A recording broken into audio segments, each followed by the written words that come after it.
Assalamualaikum warahmatullahi wabarakatuh. Saya akan menjelaskan materi mengenai upaya pendidikan dalam menghadapi masa depan dari mata kuliah pengantar pendidikan dengan dosen pengampu Ibu Nur Aisyah SPD MPD. Perkenalkan, nama saya Siti Rahma dengan NIM 200902501020 dari kelompok 2 kelas B Program Studi Pendidikan Akuntansi Fakultas Ekonomi Universitas Negeri Makassar. Adapun pokok bahasan dari materi yang akan saya jelaskan yaitu A. Upaya pendidikan dalam menghadapi masa depan terbagi menjadi dua materi, yaitu yang pertama tuntutan bagi manusia di masa depan dan yang kedua upaya mengantisipasi masa depan. Materi pertama yaitu A. Upaya pendidikan dalam mengantisipasi masa depan. Masyarakat masa depan dengan ciri globalisasi, kemajuan iptek dan kesempatan menerima arus informasi yang padat dan cepat dan sebagainya, tentulah memerlukan warga yang mau dan mampu menghadapi segala permasalahan serta siap menyesuaikan diri dengan situasi yang baru tersebut. Pendidikan berkewajiban mempersiapkan generasi baru yang sangat menghadapi tantangan zaman baru yang akan datang. Seperti telah dikemukakan, manusia masa depan yang harus dihasilkan oleh pendidikan antara lain manusia yang melek teknologi dan melek fikir yang keseluruhannya disebut melek kebudayaan, yang mampu think globally and but locally dan sebagainya. Pembangunan manusia masa depan seutuhnya mempersyaratkan upaya pembaruan pendidikan.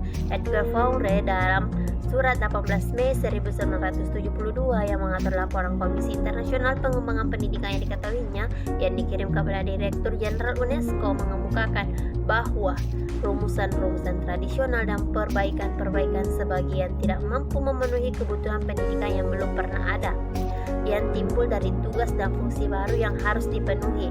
Seperti diketahui, laporan komisi tersebut bergema ke seluruh dunia termasuk Indonesia yang telah mendorong upaya-upaya pembaruan pendidikan seumur hidup untuk membangun seutuhnya serta mewujudkan suatu masyarakat belajar dan sebagainya.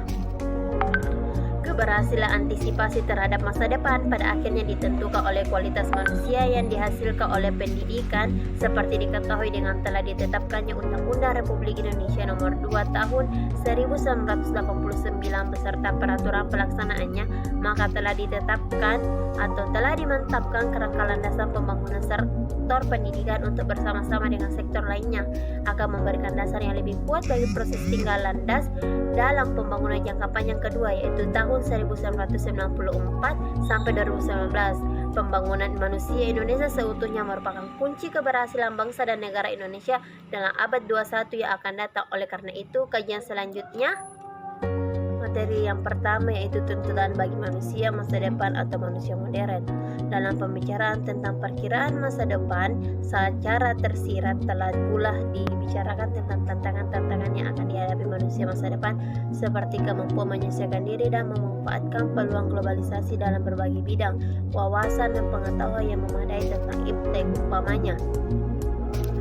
umpamaannya melek teknologi tanpa harus menjadi pakar iptek, kemampuan menyaring dan memanfaatkan informasi yang semakin padat dan cepat, dan kemampuan bekerja efisien sebagai cikal bakal kemampuan profesional berdasarkan acuan normatif yang berlaku Undang-Undang Republik Indonesia Nomor 2 Tahun 1989 beserta peraturan pelaksanaannya. Telah ditetapkan rumusan tujuan pendidikan di Indonesia yang dapat dianggap sebagai profil manusia Indonesia di masa depan dalam penjelasan Peraturan Pemerintah Republik Indonesia Nomor 28 Tahun 1990 tentang Pendidikan Dasar. Penjelasan pasal 3 dikemukakan rincian tujuan-tujuan pendidikan dasar.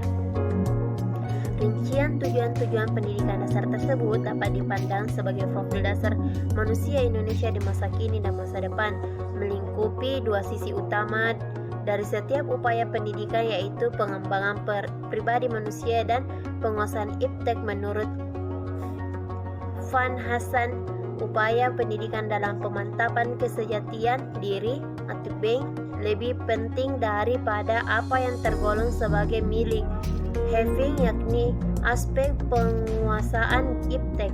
Sebagai segala pemilikan itu tak lama dari perpanjangan dari suatu pusat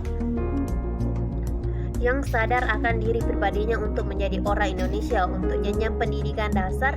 Hal itu berarti bahwa kemampuan dasar sebagai manusia Pancasila yang memiliki pengetahuan dan keterampilan dasar akan siap untuk yang pertama memasuki lapangan kerja sebagai manusia pembangunan, serta setelah melalui orientasi dan atau pelatihan tambahan sesuai dengan kebutuhan. Yang kedua, melanjutkan ke pendidikan menengah. Materi kedua, upaya mengantisipasi masa depan berdasarkan perkiraan tentang masyarakat masa depan serta profil manusia yang diharapkan berhasil dalam masyarakat itu, maka perlu dikaji berbagai upaya masa kini yang mewujudkan manusia masa depan tersebut. Dalam penjelasan Undang-Undang Republik Indonesia Nomor 2 Tahun 1989 dikemukakan sebagai berikut. Dalam rangka pelaksanaan pembangunan nasional sebagai penghalaman Pancasila di bidang pendidikan, maka pendidikan nasional mengusahakan: pertama, pembentukan manusia Pancasila sebagai manusia pembangunan yang tinggi kualitasnya dan mampu mandiri, dan kedua, pemberian dukungan bagi pengembangan masyarakat, bangsa dan negara Indonesia yang terwujud dalam ketahanan nasional yang tangguh. Undang-Undang tahun 1992 Pasal 24. Oleh karena itu, kajian tentang upaya mengantisipasi masa depan melalui pendidikan akan diarahkan pada A. Aspek yang paling berperan dalam individu untuk memberi arah antisipasi tersebut, yakni nilai dan sikap. B. Pengembangan budaya dan sarana kehidupan. C. Tentang pendidikan itu sendiri, upaya utamanya pengembangan sesama pendidikan. Ketiga hal tersebut merupakan titik strategi dalam mengantisipasi masa depan. Adapun daftar pustaka yaitu Umar Tirta Rahaja Esta Suso dengan buku Pengantar Pendidikan penerbit Trimeka Cipta. Sekian dari penjelasan saya. Terima kasih atas waktu dan perhatian telah menonton video saya. Wassalamualaikum warahmatullahi wabarakatuh.